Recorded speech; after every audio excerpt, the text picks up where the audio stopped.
যখন আমার এই এপিসোডটা আপনারা দেখেছেন তখন নির্বাচনের ফলাফল পাইয়া গেছেন মনে হয় সবাই। বিএনপি যা প্রেডিক্ট করেছিল তাই সম্ভবত পাইছে 200-র বেশি সিট, কোথায় যেন দেখলাম 208টা। বিএনপি সরকার গঠন করবে। আমাদের তো বিজয়ী দলকে মুক্ত কণ্ঠে অভিনন্দন জানানো উচিত, তাই না?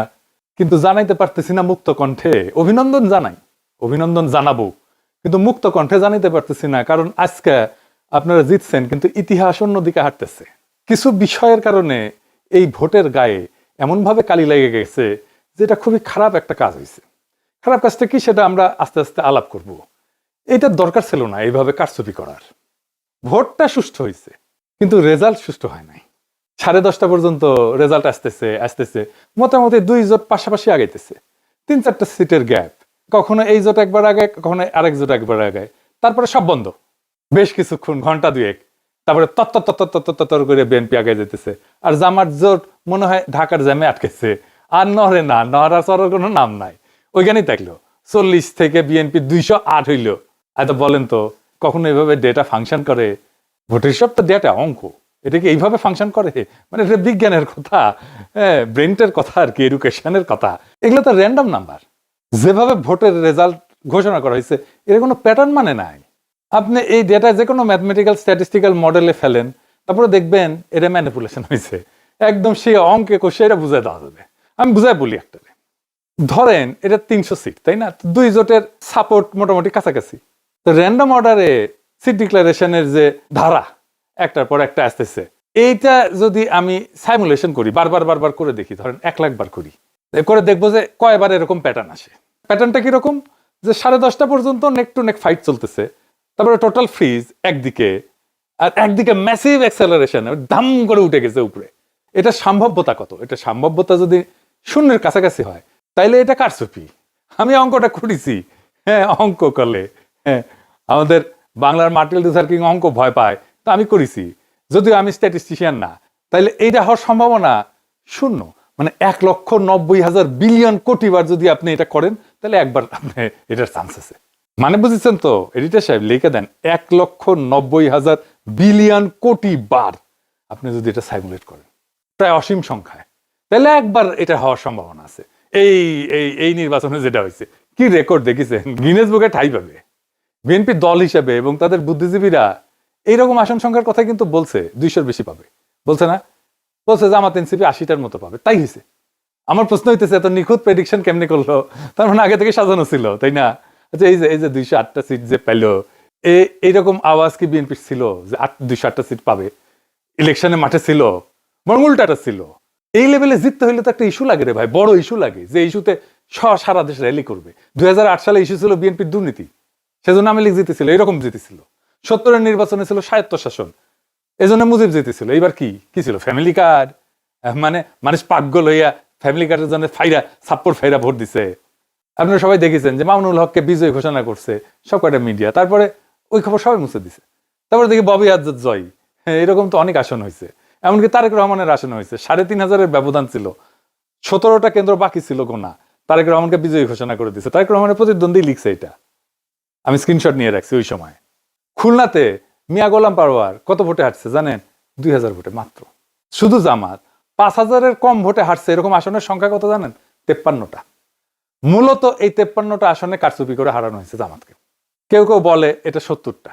জামাত তাইলে প্রকৃতপক্ষে আসনগুলোতে জিতছে, কিন্তু ডিপ স্টেট সংখ্যা কমায় কয়টা দিতেছে? 70টা না কয়টা যেন দিতেছে, খয়রাতি। এটা তো বিএনপির শক্তি না, এটা ডিপ স্টেট, আওয়ামী লীগ আর প্রশাসনের শক্তি। তার উপরে ভর করে তারেক রহমান দেশ চালাবে। কেমন চালাবে বুঝলেন? আমাদের প্রতিপক্ষ তো বিএনপি না, আমাদের প্রতিপক্ষ BNP plus Awami League plus deep state plus India. প্রয়াত ডক্টর আলী আকবর খান অর্থনীতিবিদ ছিলেন, সাবেক আমলা এবং তত্ত্বাবধায়ক সরকারের উপদেষ্টাও ছিলেন সাবেক। ওনার একটা বই আছে, অবাক বাংলাদেশ, বিচিত্র ছলনাজালের রাজনীতি।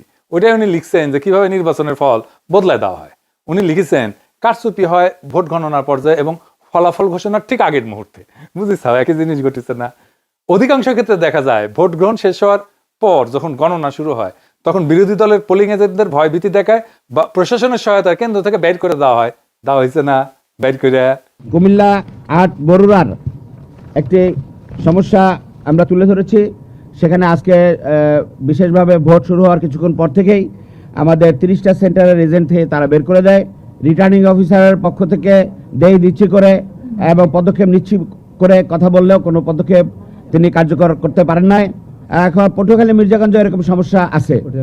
আপনারা শরীয়তপুরেও একটি সমস্যা আছে, সেখানে বিভিন্ন আসনের সমস্যা তৈরি করেছে তারা। গোপালপুরের অধিকাংশ কেন্দ্রে এজেন্ট বের করে দিয়েছে, এরকম তথ্য আমাদের কাছে এসছে। পোলিং এজেন্টদের অনুপস্থিতিতে যখন ভোট গণনা করা হয় তখন আসল জনমত প্রতিফলিত হওয়া কঠিন হয়ে পড়ে। উনি লিখেছেন যে রিটার্নিং অফিসারের কার্যালয়ে, মানে যে ডিসি আর কি, সে রিটার্নিং অফিসার হয়, রিটার্নিং অফিসারের কার্যালয়ে ফলাফল পাঠানোর আগে যে সংকলন তৈরি করা হয় সেখানেই বড় ধরনের কারিগরি করা হয়।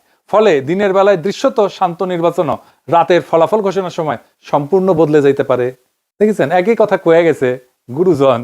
হ্যাঁ, কি চমৎকার কয়ে গেছে। এটাই ফলো করেছে আর কি, বুঝি চাও। এটাই জানে আমাদের অ্যাডমিনিস্ট্রেশন, এটাই জানে আমাদের প্রশাসন, এটাই জানে আমাদের ডিপ স্টেট, এই কাজই করে। এই নির্বাচনের ফলাফল একটা ইন্টারেস্টিং জিনিস দেখায়। আমরা গলে জাতীয় পার্টিকে ওয়াইপ আউট করে দিছি। রংপুর ছিল জাতীয় পার্টির দুর্গ। আওয়ামী লীগ বিএনপি 35 বছর ধরে চির ধরাইতে পারেনি সেই দুর্গতে। আমরা এটা ফ্ল্যাট করে দিছি, আমরাই করছি, বিএনপি করে নাই। রংপুরে বিএনপি আওয়ামী লীগ কিচ্ছু করতে পারে নাই। সেখানে যে এনসিপি জামাত তাদের হারায় দিল, সেই এনসিপি জামাত দুর্বল না যে সারা দেশে হারা গেল। এই চিত্রটা, রংপুরের চিত্রই সারা দেশে হওয়ার কথা ছিল, হইল না, ডিপ স্টেট হইতে দিল না। এটা আসলে করার দরকার ছিল না, এই কামটা করার দরকার ছিল না। ভোট খুবই সেন্সিটিভ জিনিস। মুজিব 1973-এ এই কিসিমের একটা নির্বাচন করে গাড্ডায় পড়েছিল। হাসিনা নির্বাচন না দিয়া এরকম কিসিমের নির্বাচন করে গাড্ডায় পড়েছিল। কাশ্মীর একটা নির্বাচনের ফল মানে নাই, এই জন্য অগ্নিগর্ভ হয়ে আছে কাশ্মীর না কতদিন থেকে। কি অবস্থা এখানে, এখনো শান্ত হয় নাই। আবারও বাংলাদেশে এই কাজ করা লাগলো, এ তো লজ্জা হয়ে থাকবে, শুধু লজ্জা না, একটা বিপদ হয়ে থাকবে। এই কালি গা থেকে যাবে না বিএনপির। এবং যারা ইঞ্জিনিয়ারিং করছে, যারা, তাদের এটা কাফারা দিতে হবে। দিতে হবে এই জন্যে যে জামাত এনসিপি তো কম ভোট পায় নাই। হিসাব করে দেখেন পার্সেন্টেজে, এই লোকগুলোর উপেক্ষা করবেন কিভাবে? আপনি জিতলে অসুবিধা নাই, জিতেন, ভোট নিয়ে যেতেন, যতগুলো সিট জনগণ দেয় সে কয়টা নিয়ে খুশি থাকেন না। আপনার অ্যাবসলিউট মেজরিটি লাগবে। লিসে হাউস যেতেই লিসে। উইনস্টন চার্চিল দ্বিতীয় বিশ্বযুদ্ধের সময় বিশাল বড় নেতা ছিল, তার প্যারালাল কেউ ছিল না। ব্রিটিশ মিডিয়ার সে একজন প্রিয় পাত্র ছিল আর কি। সেখানে যাইতো, সব জায়গায় মিডিয়া তাকে ছুটে যেত, মারাত্মক হাইপ তার। যেখানে যায় বিশাল সভা করে, তার মতো প্রোফাইল কারো নাই। সে দ্বিতীয় বিশ্বযুদ্ধের বিজয় নেতা। সেই যুদ্ধ শেষ হওয়ার পর এই নির্বাচন দেওয়া হয়েছে, গোহারা হারছে লেবার পার্টির কাছে। তাকে নিয়ে হওয়া হাইপ কই ভেনিছিল। আবার কিন্তু সে ঠিকই 5 বছর পরে নির্বাচনে জিতেছে। পাবলিকের মনে এরকম। চার্চিল যদি একটা বিশ্বযুদ্ধ জেতার পরে হারতে পারে, সেই তুলনায় আমরা কিছুই না, হারিছি। আমরা তো স্বীকার করি হারিছি, আমরা বিরোধী দল, অপোজিশন, কিন্তু আমরা রেসপন্সিবল অপোজিশন হইতে চাই। সামনের বার জিততে হবে। এই নির্বাচনের বিষয়ে যা যা আইনি ব্যবস্থা নেওয়া উচিত সেটা নিতে হবে, রেকর্ড রাখা জরুরি, সব ডকুমেন্টেশন রাখতে হবে, ভিডিও ডকুমেন্টারি করিয়া।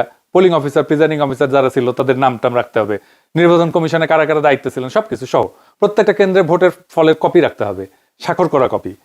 এই নির্বাচনে যা যা অনিয়ম হয়েছে সেটা ভিডিও ডকুমেন্টারি, ক্লিপ, অডিও সব আর্কাইভ করে রাখতে হবে। যে সমস্ত প্রার্থীকে হারায় দেওয়া হয়েছে তাদের পোলিং এজেন্টদের, কর্মীদের সাক্ষাৎকার ডকুমেন্ট করা উচিত। তারপর নির্বাচনের ক্যাম্পেইন করার সময় নারীদের উপরে যে হামলা করছে বিএনপি, সেগুলো ডকুমেন্টেশন থাকা উচিত। এই নির্বাচনে আমরা যে হাই তুলছিলাম সেটা তুলনাহীন। সেই জন্য সবাইকে আন্তরিক ধন্যবাদ। অসম্ভব কাজ করছেন আপনারা, কিন্তু সেটাকে ব্যালটে নিয়ে যাওয়ার জন্য যে আরো কিছু করণীয় ছিল সেটা আমরা ঠিক মতো করতে পারি না। এটা স্বীকার করা ভালো, বা করতে পারি নাই। ভোট কেন্দ্রগুলোতে পর্যাপ্ত কর্মী দেওয়া যায় নাই। বেশ কিছু আসনে বিদ্রোহী প্রার্থী ছিল, এটা আমাদের জন্য সমস্যা করছে। কোনো মিডিয়া নাই আমাদের সাথে, কেউ আমাদের কথা বলে না, লিখে না। ইলেকশন ক্যাম্পেইনে ইন্ডিয়া ইস্যু যেভাবে আসা দরকার ছিল সেভাবে আসে নাই। আমি জানি না কেন ওনারা আনেন না। ইন্ডিয়ারে অখুশি করবেন কিনা, ইন্ডিয়া যদি অখুশি হয়ে যায় সেটা ভেবে যদি না বলে থাকে তাহলে তাদের বিপদ। নারীদের একটা রিজার্ভেশন ছিল, এটা কাটে নাই। নারী ইস্যুতে একটা স্পষ্ট লিখিত অবস্থান নেওয়া উচিত ছিল, সেটা না হয় নাই। আর ঐক্যটা ঠিক মতো ক্রিস্টালাইজ হইতে পারে নাই, মানে একদম শেষ মুহূর্তে হয়েছে ঐক্য। আর প্রশাসন তো পুরাই বিএনপির অনুগত, তার আজ্ঞাবহ হয়ে গেছিল। এরকম একটা অবস্থায় জিতে আসা খুবই ডিফিকাল্ট। তারপরে ক্যাম্পেইনটাকে আমরা এমন একটা জায়গায় পৌঁছায় নিয়েছিলাম যেখান থেকে মনে হয়েছে যে আমরা জিতে যাব। এবং আমাদের তো খুবই ভালো রেজাল্ট করার কথা ছিল। বিএনপিকে জিতলে খুব মার্জিনালি জিততে হতো। এখন কি করা উচিত জামাত এনসিপির? এখন করণীয় হইতেছে 3টা রাজনৈতিক এজেন্ডাকে কেন্দ্র করে জোটের রাজনৈতিক ভিত্তিকে সংগঠিত করা। 1 নাম্বার, একটা রেসপন্সিবল অপোজিশনের ভূমিকা নেওয়া। আমরা রেসপন্সিবল অপোজিশন হইলে আওয়ামী লীগ ফেরার রাস্তা বন্ধ হয়ে যাবে। এখনই নতুন সরকারের বিরুদ্ধে আন্দোলন সংগ্রাম করে খড়গহস্ত হওয়া উচিত হবে না। আমরা দেখি কি ডেলিভার করতে পারে বিএনপি। এই সরকার চালানো বিএনপির জন্য হানিমুন পিরিয়ড হবে না, অত্যন্ত জটিল হবে সরকার চালানো। আর যা যা প্রতিশ্রুতি দিচ্ছে সেগুলো ডেলিভার করতে ওদের ঘাম ছুটে যাবে।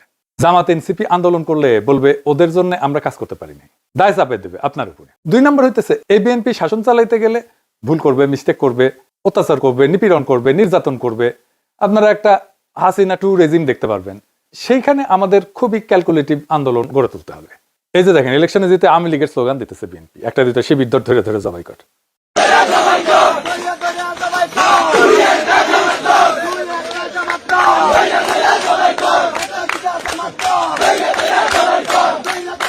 বিজয়ের উল্লাস চলতেছে দুবাই স্কুল। শুনেছেন? শুধু তাই না, আজকে শিবির নেতাদের বাসায় হামলা করতেছে।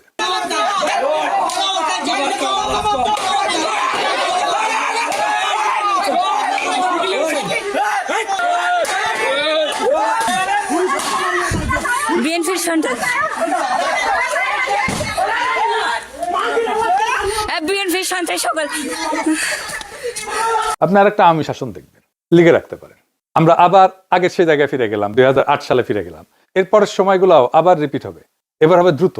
হাসিনা 15 বছরে যা দেখছেন তা বছর 2-এর মধ্যে দেখে ফেলবেন। তারেক রহমানের যদি স্টেবিলিটি প্রায়োরিটি হইতো তাহলে ভোটটা তিনি ফেয়ার হইতে দিতেন। মানুষ একটা পরিবর্তন চাইছিল, তিনি পরিবর্তনটা ঠেকাই দিলেন। এভাবে কি আদৌ পরিবর্তনকে ঠেকায় রাখা যায় না। আর 3 নম্বর স্ট্র্যাটেজি হইতেছে আজকে যে শক্তি জামাত আর এনসিপির পিছনে দাঁড়াইছে সেই শক্তিকে সংহত কইরা পরের নির্বাচনের জন্য আজ থেকে প্রস্তুতি নেওয়া উচিত। এই নির্বাচন কিন্তু দেখাই দিল যে বাংলাদেশ এখনো গণতান্ত্রিক পরিপক্কতায় পৌঁছায়নি, কিন্তু এই ভোট প্রমাণ করলো একটা বিকল্প শক্তি উঠে এসছে। এই শক্তিকে আর থামানো যাবে না।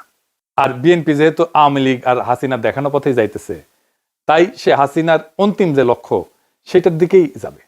এটাই ইতিহাসের শিক্ষা। তবু আপনাদের জন্য শুভকামনা। আমরা লক্ষ্যে অবিচল থেকে আগায় যাব, জনগণকে সাথে নিয়ে যে আজাদির কাফেলা আমরা শুরু করছি তার সাথেই যাব।